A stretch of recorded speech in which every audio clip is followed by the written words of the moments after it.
Merci Madame la Ministre. Nous allons donc commencer la discussion générale. C'est Madame Jeanine Dubié qui est la première oratrice inscrite pour le groupe radical républicain, démocrate et progressiste pour une durée de 10 minutes.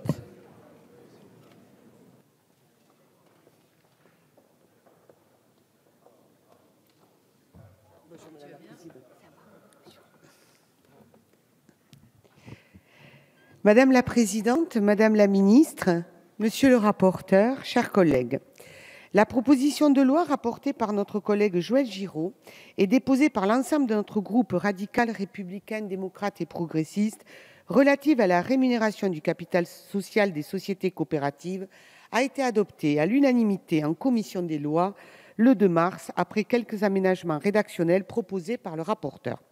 Cette proposition de loi porte sur une disposition initialement présentée par nos collègues sénateurs en faveur du secteur coopératif et adoptée en loi de finances rectificative pour 2015 au mois de décembre dernier. Le Conseil constitutionnel l'avait ensuite censurée en dépit du soutien du gouvernement comme de l'ensemble des parlementaires au motif qu'il s'agissait d'un cavalier budgétaire. Notre groupe propose donc de la rétablir au plus vite, car si le décret pris par le gouvernement le mois dernier, que nous saluons, va permettre de maintenir à flot la rémunération des parts sociales pour l'année en cours en proposant que celle-ci soit plafonnée au niveau de la rémunération des 3 années civiles précédant la date des assemblées générales des coopératives en 2016, il s'agit pour le législateur de compléter par une mesure législative simple et pérenne. La baisse du plafond de la rémunération des parts sociales, ce plafond étant défini à l'article 14 de la loi du 10 septembre 1947 portant statut de la coopération comme relatif aux intérêts des obligations de long terme de l'État qui n'ont cessé de diminuer du fait notamment de l'action de la Banque centrale européenne. Cette baisse soulève à moyen terme un véritable risque de report de l'acquisition de parts sociales vers d'autres produits de placement et surtout fragilise le modèle économique du secteur coopératif. Pour les banques coopératives, le risque pèse directement sur leurs fonds propres, dont les parts sociales font partie intégrante dans le contexte des accords de Bâle III et des exigences accrues de renforcement des ratios prudentiels. Les sociétés coopératives se différencient des sociétés commerciales, notamment en reposant sur une gouvernance démocratique par l'attribution de parts sociales aux sociétaires qui garantissent ainsi leur participation à la vie de l'entreprise. Malgré ce mode de gouvernance aussi précurseur qu'ancien, les coopératives se voient appliquer pour la rémunération de leur capital social un régime fiscal identique à celui appliqué aux dividendes des sociétés qui ne relèvent pas de l'économie sociale. En effet, en plus de la baisse du plafond de rémunération imposée par la définition obsolète de celui-ci, puisqu'une telle baisse des taux n'avait pas été envisagée lorsque la référence au taux d'intérêt applicable à l'État a été adoptée en 1992. Il faut ajouter que les parts sociales sont soumises à l'impôt sur le revenu. Leurs intérêts sont inclus dans le revenu imposable du sociétaire pour leur montant perçu effectivement et imposés au barème de l'impôt sur le revenu pour 60% de leur montant. Ils sont également assujettis aux prélèvements sociaux pour 15,5%. L'on se trouve donc dans la situation doublement paradoxale et d'ailleurs non planifiée initialement, où le traitement réservé au capital des coopératives est pénalisant, une fiscalité identique à celle des dividendes des entreprises commerciales, loin de celle, par exemple, appliquée à l'épargne réglementée, ainsi qu'une attractivité menacée par la référence au taux d'intérêt des émissions de dette de l'État qui ne cesse de décroître, alors même que les résultats économiques des coopératives n'ont cessé de croître.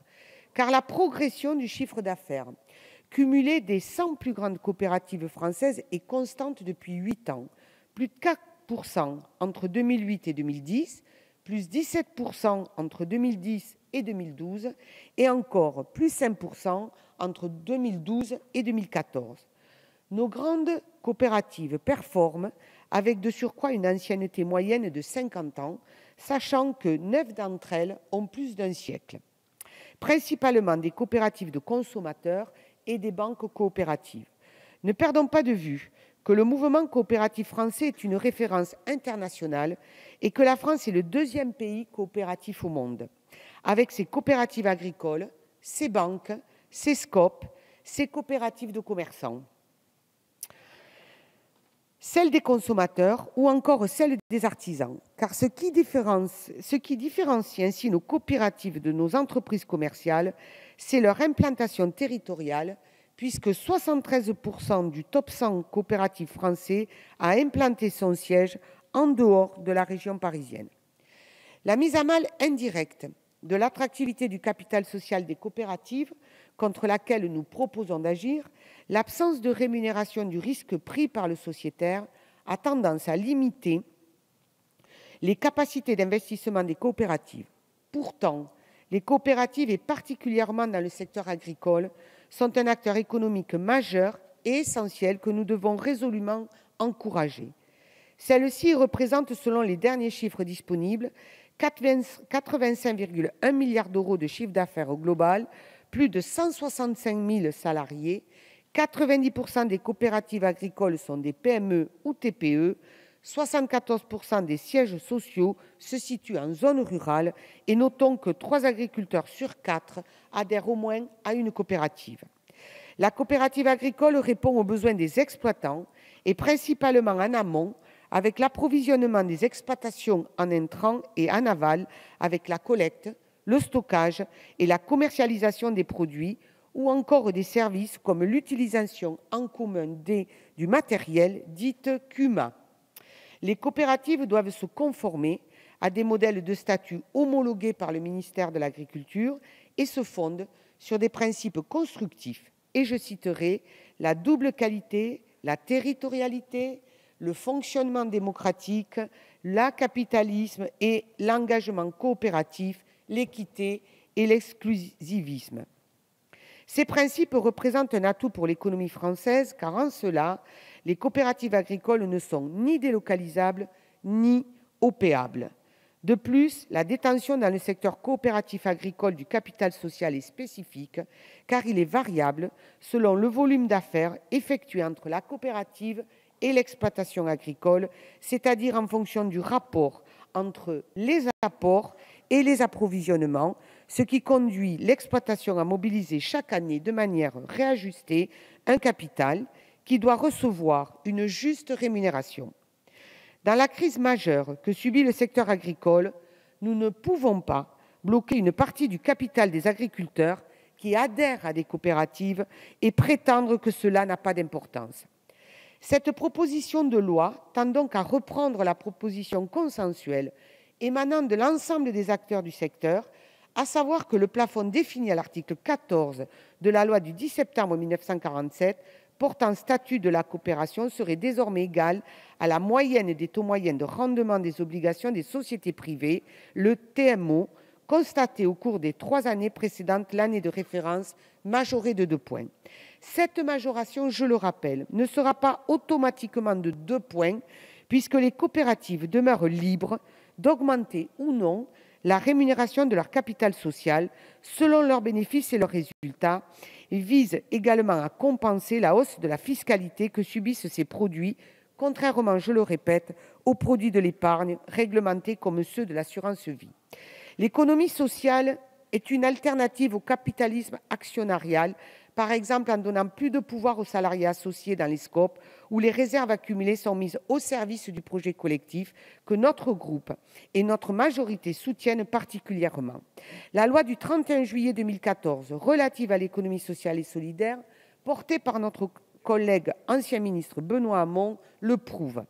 Nous avons reconnu l'ESS et permis d'orienter davantage de financement directement de ces structures, également consolider son réseau, redonner du pouvoir aux salariés en leur permettant de reprendre leur société sous forme de SCOP. Nous avons aussi décidé de mieux soutenir les initiatives locales pour encourager les emplois non délocalisables. L'avenir de notre économie, si l'on souhaite qu'elle soit responsable et pérenne, passe par ces modèles qui doivent eux aussi évoluer et se confronter positivement aux nouveaux défis qui se présentent. Principalement une meilleure représentativité des différentes parties prenantes qui n'ont pas forcément les mêmes intérêts, les salariés, les bénévoles, associations, usagers ou encore collectivités, comme c'est le cas déjà des SIC, dont le modèle a vu le jour en 2001 et qui compte à ce jour plus de 25 000 sociétaires pour un chiffre d'affaires de 142 millions d'euros en 2014, ainsi qu'une réponse aux besoins sociaux qui devra en permanence évoluer. Je vous remercie. Merci, Madame Dubié.